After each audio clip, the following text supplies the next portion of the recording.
आप तो भोलेनाथ हैं प्रभु, और आप तो ये अच्छी तरह से जानते हैं कि धर्म के कार्य अधूरे नहीं छोड़े जाते हैं प्रभु। दक्ष प्रजापति का यज्ञ अधूरा है, उस यज्ञ को संपूर्ण करवाइए।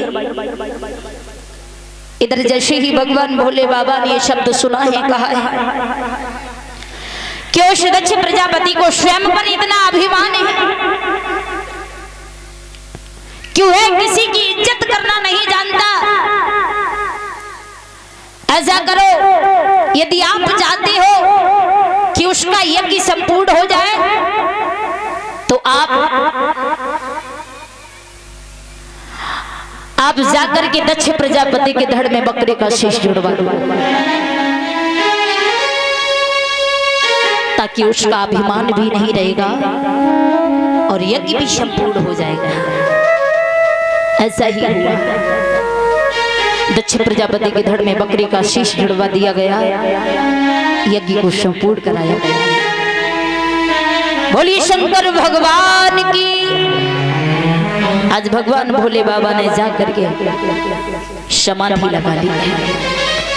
समाधि लगा करके भगवान बैठ जाते हैं। इधर वही मैया सती जी हेमांचल नगरी में महाराज हेमांचल जी के यहाँ उनकी पत्नी मैना के गर्भ से एक कन्या बनकर के आई है, उनके गर्भ से जन्म लिया है। महलों में बड़ी खुशियां छाई हुई हैं। उस खुशी के अवसर पर बाबा देव ऋषि नारद जी का आना हुआ, और जैसे ही बाबा जी वहां आए हैं तो महाराज हेमांचल जी ने कहा है, आप बड़े खुशी के अवसर पर आए हुए हैं हमारे घर में। हमारे घर एक कन्या ने जन्म लिया है, तो हम चाहते हैं कि हमारी बेटी की हस्तरेखा देखिए और बताइए उसे कैसा घर और कैसा वर मिलेगा। आज बाबा जी ने जैसे ही कन्या को गोद लिया, गोद लेते ही समझ गए ये कोई साधारण कन्या नहीं, ये तो साक्षात देवी है। समझा करके कहा है, महाराज आपके घर एक देवी ने जन्म लिया है, इसका नाम गिरजा है, और इसका विवाह भगवान भोले बाबा के साथ होगा। बचपन में ही भगवान की भक्ति करेगी। बेटी के जन्म लेने से हर कोई प्रसन्न नहीं होता, कुछ लोग बहुत दुखी हुआ करते हैं। बेटा घर जन्म लेकर के आए तो बिना पूछे लोग कहते हैं आज हमारे घर में बेटा ने जन्म लिया है। बेटी जन्म लेकर के आए तो पूछने पर भी लोग नहीं बताते हैं, यदि बताते भी हैं तो दुखी होकर के कहते हैं कि आज हमारे घर बेटी ने जन्म लिया है। शोक सा छा जाता है उस घर में, न जाने क्यों। यदि बेटी गलत है तो हमारे संस्कारों की वजह से, यदि आप उसे अच्छा बनाओ तो अच्छी बनेगी बेटी। क्या इंदिरा गांधी लड़की नहीं थी? अवंतीबाई लड़की नहीं थी? लक्ष्मीबाई लड़की नहीं थी? यदि बेटियां गलत करती हैं तो बस संस्कारों की वजह से। यदि अच्छे परिवार में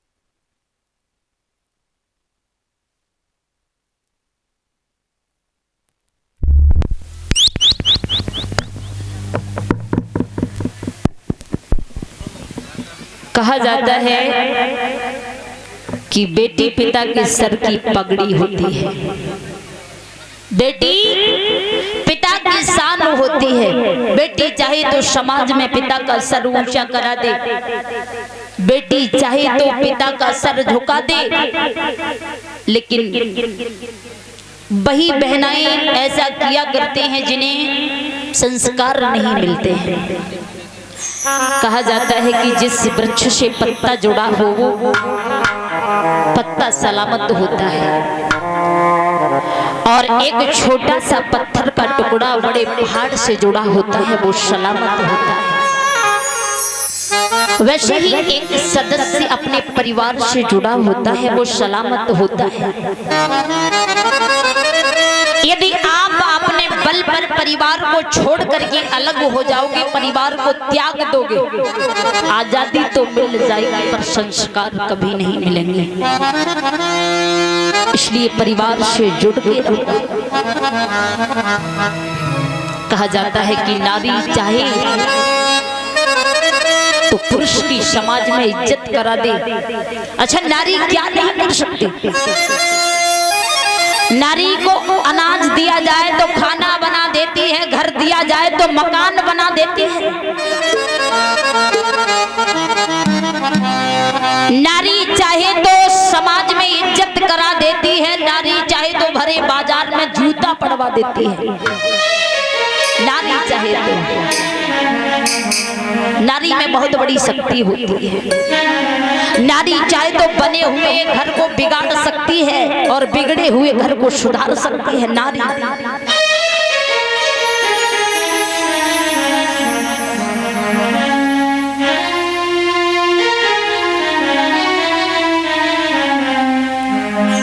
और हमारे धर्मपाल भैया जी जो नंगला शादी से आई हुई हैं, ये हमें 501 रुपए से सम्मानित कर रही है और 501 रुपए भागवत में दान कर रही है। ऐसे भक्तों को समाज में सम्मान मिलता रहे, माँ भगवती कल्याण करती रहे, हर मनोकामनाएं पूर्ण होती रही। बोली शंकर भगवान की।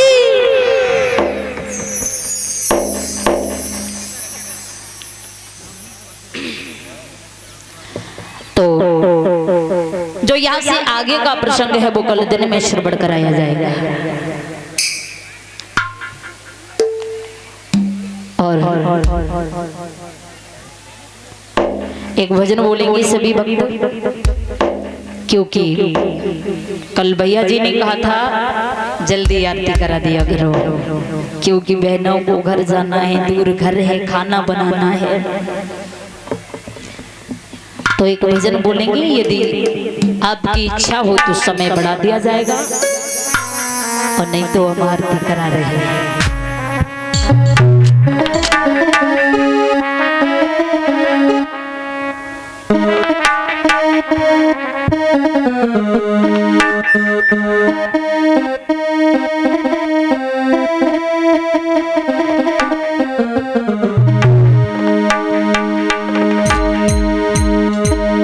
दीवाना तेरा आया बाबा तेरी नगरी में, आया बाबा तेरी नगरी में।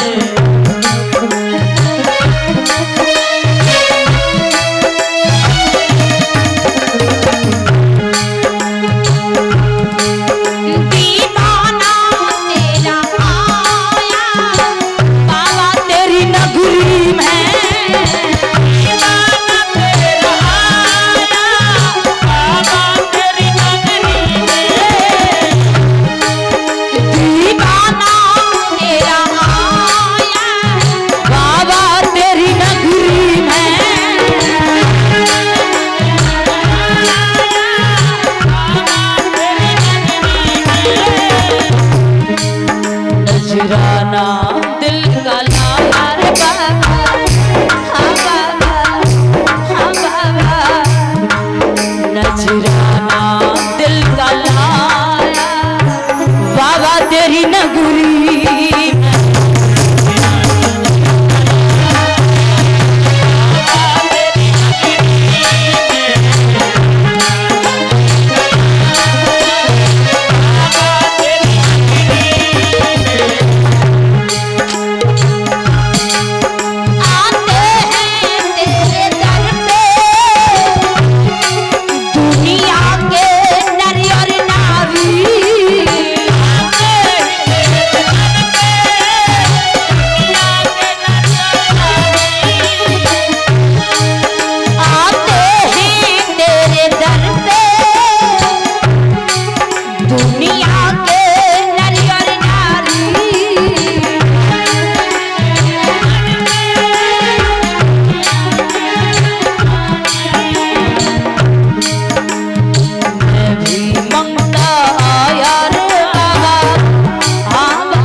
सी चुनरिया गजब करी गई हाय बसरिया करी गई हाय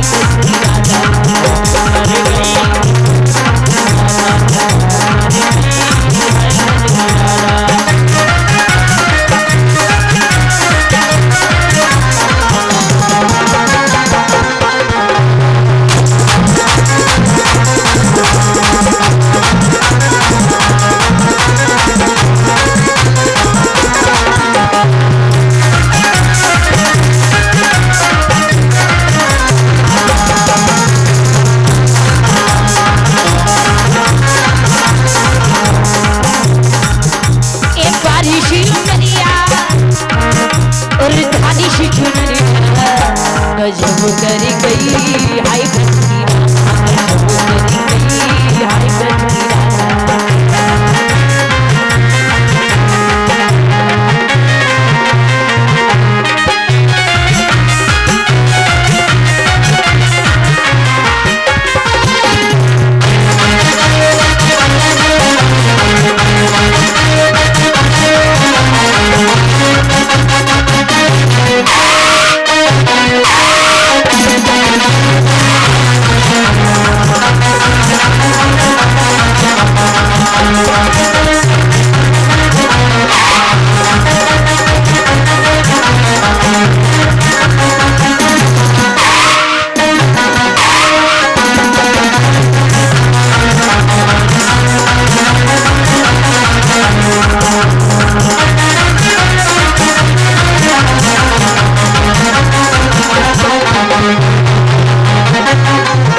बोलिए गोविंद भगवान की।